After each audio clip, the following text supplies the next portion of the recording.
Now, compared to the mainland's IPO surging market there, Hong Kong's retail sales have stalled and dropped the most in 5 years. Luxury sales have hurt the most, but they've also said that Beijing's anti-corruption campaign, which is to thank for the drop. Cathy explains.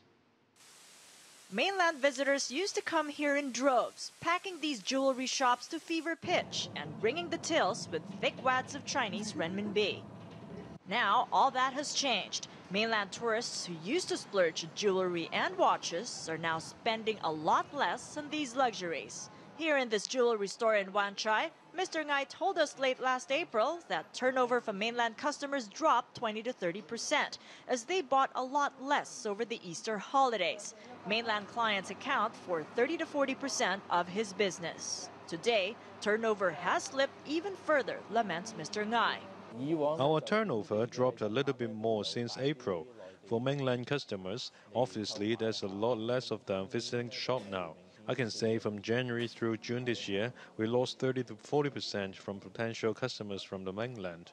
Hong Kong's retail sales in April dropped the sharpest in 5 years, the third month in a row. The biggest decline was for big-ticket items such as jewelry and watches, with sales plunging almost 40% in April.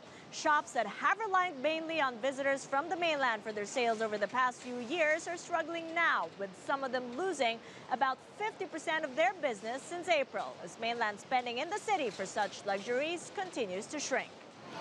The fall in sales of jewelry and watches reflects a change in mainland tourists' shopping habits, says Claire Loy of market researcher Ipsos. Also the slowdown on the number of visitors coming to Hong Kong, as well as the very fact that visitors are no longer too keen to spend on luxury items, are all contributing factors to the drop in retail sales. While the record drop in retail sales comes as the number of mainland visitors continues to slow, some economists blame the trend on the anti-corruption drive Beijing launched in 2012 to curb government spending on luxury gifts. If the retail sales decline persists, warns the city government, it could affect Hong Kong's economy and development.